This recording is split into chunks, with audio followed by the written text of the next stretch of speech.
Hello guys, how we doing? Welcome back to the Three Hammers. This wasn't a planned video. Ex-West Ham employee did a tweet earlier today. Listen, it's news that we more or less were sort of aware of, but now it's come from such a big source like X. It adds even more volume to the fear and the absolute chaos that is going on at our football club at the moment. So his tweet, if you haven't seen it, says that West Ham are the board, the players have had enough of Moyes. There's a lot of commotion in the dressing room. I've not word for word repeated that, but that's basically what it says. It says that the players don't want him no more, the board don't want him anymore, but David Sullivan's not going to sack him. It's an absolute disaster. It really, really is. This just shows that everything that we had suspicions of, are the players playing for him? Do the players respect him anymore? Do the board want him? It's just there. And it's just... And the thing is, how long has this been going on for? This is coming to the public domain, over the last probably week and a half, 2 weeks. But how long has this toxicity been growing in this football club? We know that the Mark Noble thing was going on before, that he was willing to leave the club at one point around the January transfer window time, and then they talked him out of it. The more and more I read, the more and more I have no belief that we are going to stay up. It's just such a bad run, I can't even get my words out because I'm so frustrated. It's such a terribly run football club. How can you keep someone that has completely lost the dressing room? The players don't care what he says anymore. I don't think his coaching staff even buy into it anymore.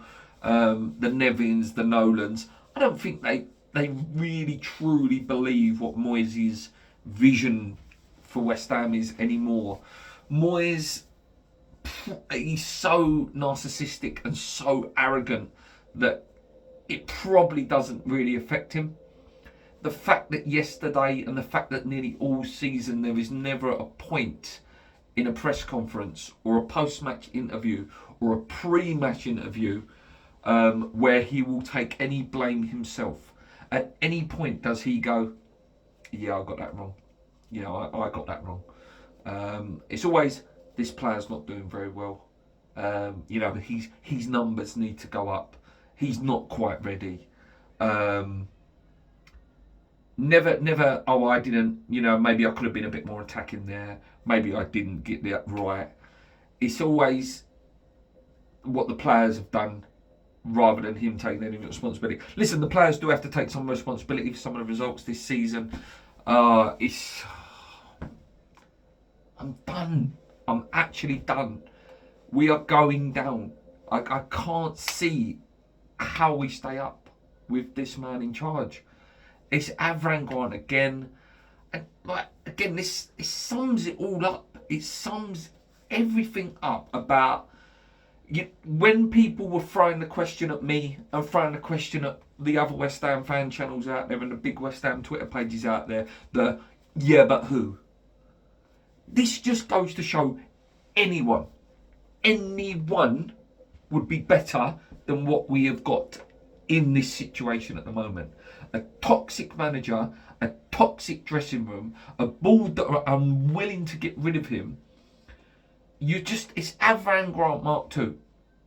And then it will go all the way to the end of the season.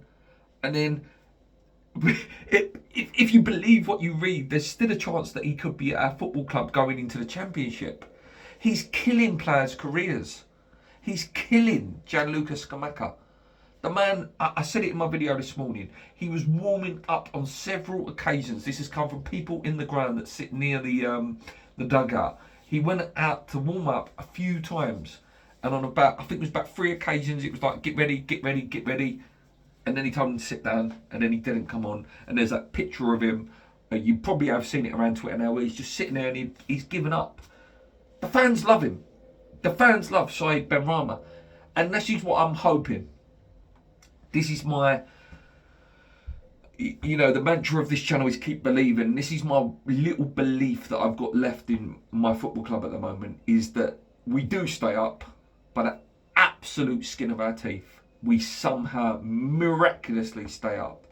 And some new manager comes in and just talks to these guys, the Skamakas, the Benramas, even the Paquetas to a certain extent. I know Paqueta's getting minutes and stuff, but the players there, that he's completely isolated and completely thrown under the bus, will be saved. You know, I was going to do a video about one of the managers that's linked to the club in the summer. It's Maurizio, I think his name's, can't remember his first name. It's either Mario Sarri or Maurizio Sarri, the former Chelsea guy. You know, famous for Sarri ball. You know, I was talking to my Chelsea pal today. You know, he is a good manager and he plays very, very good football. Would he come to West Ham? I don't know. But I know that if he did, the first thing he would do is go, right, Italian international, I'm Italian, that guy is going to be my main man and I'm going to make it work. And we are going to play tiki-taka football and we're going to play a bit nicer football and we're going to make him work. We've got Brazil's number 10, I'm going to make him work. This guy is so obsessed with Souček. He's so obsessed with putting in Antonio all the time. He will not drop his pals. It is ridiculous. Honestly, I'm usually very, very calm on these videos, but it is driving me insane what he's doing to my football club. It is driving me insane. We are going down, and that man will walk away with 7-8 million, whatever he is in compensation, whether we stay up or go down, and he can sit there laughing and probably claim that, oh, you know, I had 2 good years at West Ham and then it just went wrong. No. You are killing this football club. Oh, I'm done. I'm done, guys. And I said it this morning, I'm done. But this just... And the board as well. Now, I've got to finish with a dig at the board as well. Inept. Absolutely inept. I wish there was, you know, if there were proper shareholder meetings, this guy would have been voted off the board, David Sullivan. He should not be chairman of our football club. He don't care about it no more. He's clearly shown that. The quicker this bloody football club is sold, the better. That's the only way I see anything positive happening in this club in the next year or so. We need a new manager. We need a new board. We need to get rid of some of them players that don't care and show what it means to play for West Ham United. Not even show what it means to play for West Ham United, which all of us would bleed claret and blue to do, but show what it means to actually be a privileged footballer on 30, 40, 50, 60, 70, 80, 90, 100 grand a week to kick a bloody football around and to do a bit of training, and then for 90 minutes on a Saturday you can't run around or you can't even pass a ball in a straight line to your teammate. It is absolutely ridiculous what's going on at this football club at the moment. I'm done.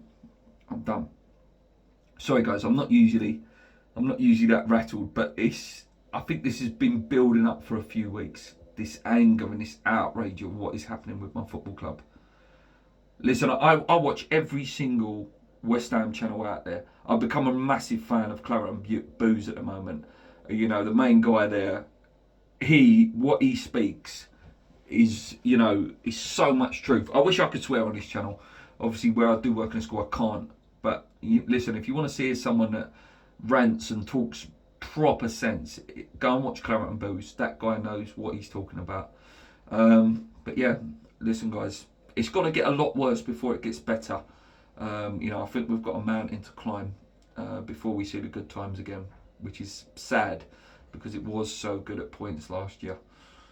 Yeah, that's my video for tonight, guys. Just an update and to vent, really, to get it off my chest what this football club is doing to me at the minute. I love this channel and I love talking about West Ham, but it's becoming an absolute struggle to do it. It really, really is becoming a struggle. Right, I've rambled too long. If you haven't subscribed already, guys, please subscribe, because I do think the news is going to keep coming thick and fast. And yeah, we've just got to try and get through it, you know.